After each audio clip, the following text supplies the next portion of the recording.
स्वामी अवधूतेश्वरानंद पर आज से नहीं पिछले 3 साल से शंकराचार्य होने पर सवाल उठाए जा रहे हैं। इसीलिए समझना बेहद जरूरी है कि शंकराचार्य का चुनाव कैसे होता है और इस परंपरा की शुरुआत कैसे हुई।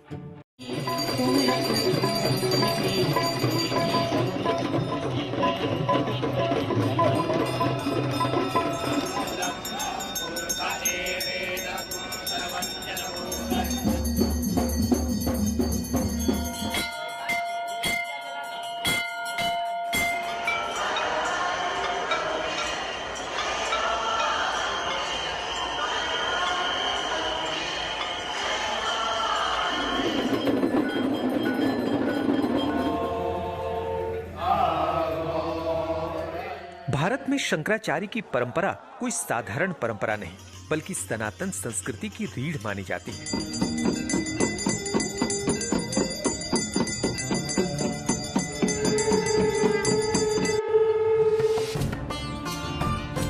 इसकी शुरुआत 8वीं शताब्दी में आदि शंकराचार्य ने की थी। उनका उद्देश्य था पूरे भारत को सनातन धर्म और अद्वैत वेदांत के सूत्र में बांधना। इसी सोच के साथ उन्होंने देश के 4 कोनों में 4 पीठों की स्थापना की। उत्तर में बद्रीनाथ धाम के पास ज्योतिर्मठ पीठ जो अथर्ववेद से जुड़ा है, दक्षिण में कर्नाटक का श्रृंगेरी शारदा पीठ जो यजुर्वेद से जुड़ा है, पूर्व में उड़ीसा का पुरी गोवर्धन पीठ जो ऋग्वेद से जुड़ा है और पश्चिम में द्वारका का शारदा पीठ जो सामवेद से जुड़ा है। आदि शंकराचार्य का उद्देश्य साफ था, इन चारों पीठों के जरिए पूरे भारत की सनातन परंपरा को एक सूत्र में बांधना। इसलिए हर पीठ पर अपने प्रमुख शिष्य को बिठाया गया, जिन्हें शंकराचार्य की उपाधि दी गई। शंकराचार्य भगवान शंकर ही थे। शंकरम शंकराचार्यम केशवम नारायणम सुप्रभाष कृतो वंदे भगवंतो पुनः पुनः। आदि शंकराचार्य भगवान शंकर के अवतार थे। त्रैवर्षीय अवस्था में 3 वर्ष और 5 वर्ष की अवस्था में वेद वेदांत से प्रांगत होना मनुष्य का मतलब सक्षमता नहीं है। आदि शंकराचार्य भगवान शंकर ही कर सकते थे। उनके अवतार लेने का उद्देश्य ये था कि पूरी पृथ्वी पर आर्यावर्त में बौद्ध धर्म छाया हुआ था और बौद्धियों ने जगह जगह सनातन धर्म के चिन्हों को मिटाना प्रारंभ कर दिया था। सनातन धर्म का संरक्षण, प्रचार और सनातन धर्म की स्थापना, पुनर्स्थापना, वो आदि शंकराचार्य ने पूरे भारत में किया। 4 मठों का बुला करके नेपाल में जाकर के डंडो नाम और उपनिषद लिखा, पाशुपति नाथ को भी स्वतंत्र कराया, वो भी बौद्धियों के अंदर था। तो शंकराचार्य ने 4 पीठें बनाई थी। कालांतर उस समय भारत में हिंदुओं की संख्या, सनातन धर्म की संख्या सीमित दायरे में थी, बौद्ध अधिक थे, इसलिए आदि शंकराचार्य ने 4 पीठों का स्थापना किया। स्वामी से शंकराचार्य बनना आसान नहीं है, एक कठोर तप की तरह है। परंपरा के मुताबिक शंकराचार्य बनने के लिए 3 अनिवार्य शर्तें होती हैं। पहली, वो दंडी सन्यासी हो, यानी ब्रह्मचारी जीवन जीकर विधिवत सन्यास लिया हो। दूसरी, वो महान विद्वान हो और चारों वेद, उपनिषद, पुराण, वेदांत और शास्त्रों का ज्ञाता हो। तीसरी, शंकराचार्य बनने से पहले बाकी तीनों पीठों की सहमति और काशी विद्वत परिषद की मान्यता जरूरी होती है। इसके अलावा परंपरागत रूप से शास्त्रार्थ की भी परंपरा रही है। शंकराचार्य जी महाराज के महाभिषेक की एक विधि है, क्योंकि और लोगों का पट्टाभिषेक होता है, पूज्य शंकराचार्य का महाभिषेक होता है, जिसमें दंडी सन्यासी और पीठ का जो पूज्य शंकराचार्य है वह अपने शिष्य को उत्तराधिकार के रूप में तिलक कर देता है, आशीष प्रदान करता है, और जो पादुका होती है उसी पादुका के पूजन के साथ उसमें ऋग्वेद, यजुर्वेद, सामवेद और अथर्ववेद के विद्वान लोग, आचार्य, विद्वत उसमें मंडल आते हैं और सबके एक मति से भगवान शंकराचार्य का फिर से उसमें प्रादुर्भाव की संकल्पना की जाती है। शंकराचार्य जी महाराज किसी को योग्य अपना शिष्य समझते हैं तो यह संवैधानिक रूप से और आध्यात्मिक रूप से भी ये व्यवस्था मान्य है। उस के आधार पर भी शंकराचार्य जी को शंकराचार्य पद का आचार्य स्वीकृत किया जा सकता है, ऐसा शास्त्रीय पद भी है। जय जय भगीरथ नंदिनी जय अब सवाल उठता है कि जब शंकराचार्य बनने की प्रक्रिया इतनी साफ और तय है तो फिर विवाद क्यों है? असल विवाद है ज्योतिर्मठ पीठ को लेकर। पिछले करीब 70 सालों से इस पीठ पर शंकराचार्य बनाने में वसीयत की परंपरा चली आ रही है, जबकि कई संतों का कहना है कि शंकराचार्य का चयन वसीयत के आधार पर नहीं हो सकता।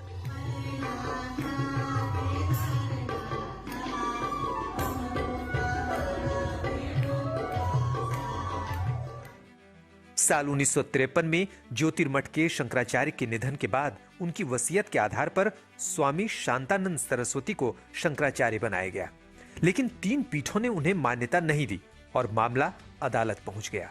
कुछ सालों बाद हालात इतने बिगड़े कि एक ही पीठ पर 2 शंकराचार्य खड़े हो गए। एक थे स्वामी स्वरूपानंद सरस्वती और दूसरे स्वामी वासुदेवानंद सरस्वती, यानी एक ही गद्दी पर 2 दावेदार।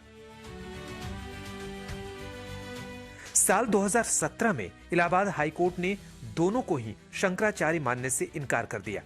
फिर सितंबर 2022 में स्वामी स्वरूपानंद सरस्वती का निधन हो गया।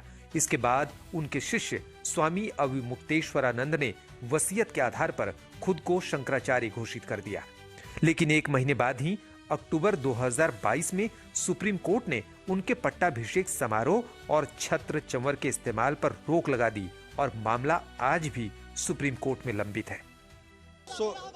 माननीय सुप्रीम कोर्ट से कोई रोक नहीं है, बल्कि माननीय सुप्रीम कोर्ट ने 21 सितंबर 2022 के अपने आदेश में स्वयं ही शंकराचार्य के रूप में दर्ज किया है शंकराचार्य जी को, इसलिए कोई रोक नहीं है। सुप्रीम कोर्ट के साथ कपट करके वासुदेवानंद जी ने फोर्जरी करके गलत एफिडेविट दे करके सुप्रीम कोर्ट को गुमराह करके एक आदेश प्राप्त कर लिया 14 अक्टूबर को, ये कह करके कि उनका पट्टाभिषेक नहीं हुआ है अभी तक, 17 अक्टूबर को होगा, जबकि पट्टाभिषेक 12 सितंबर 2022 को ही हो गया था। उसके बाद भी जो सम्मानक पट्टाभिषेक होता है वो श्रृंगेरी में 26 सितंबर को हो गया, द्वारका में 12 अक्टूबर को हो गया। ऐसी स्थिति में झूठ बोल करके उन्होंने जो आदेश प्राप्त किया था उसके विरुद्ध उनके ऊपर वो झूठा बाहलफ गलत बयान देने के कारण उनको दंडित करने के लिए अलग से याचिका सुप्रीम कोर्ट में फाइल की गई और लंबित है।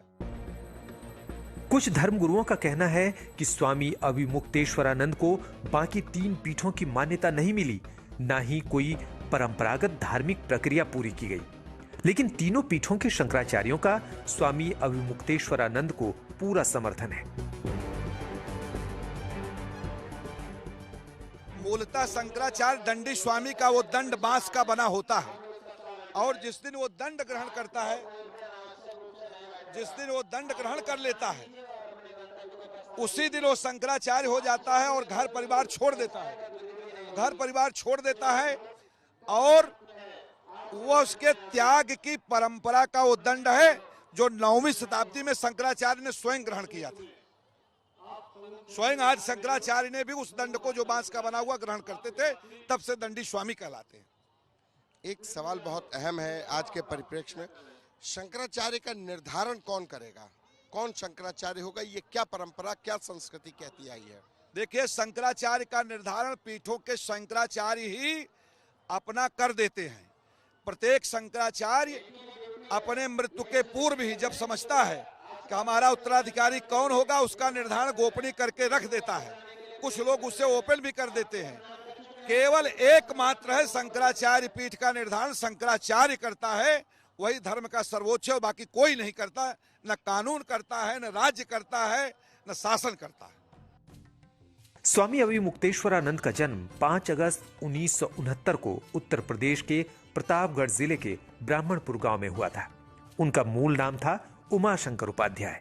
उन्होंने वाराणसी के संपूर्णानंद संस्कृत विश्वविद्यालय से शास्त्री और आचार्य की पढ़ाई की। पढ़ाई के दौरान वो छात्र राजनीति में भी सक्रिय रहे और 1994 में छात्र संघ का चुनाव भी जीता। बाद में उनका संपर्क स्वामी करपात्री जी महाराज के शिष्य ब्रह्मचारी राम चैतन्य से हुआ और यहीं से उनका झुकाव पूरी तरह संन्यास की ओर हुआ। 15 अप्रैल 2003 को उन्हें दंडी संन्यास की दीक्षा मिली और नाम पड़ा स्वामी अविमुक्तेश्वरानंद सरस्वती। सितंबर 2022 में अपने गुरु स्वामी स्वरूपानंद सरस्वती के निधन के बाद उन्होंने खुद को ज्योतिर्मठ का शंकराचार्य घोषित किया।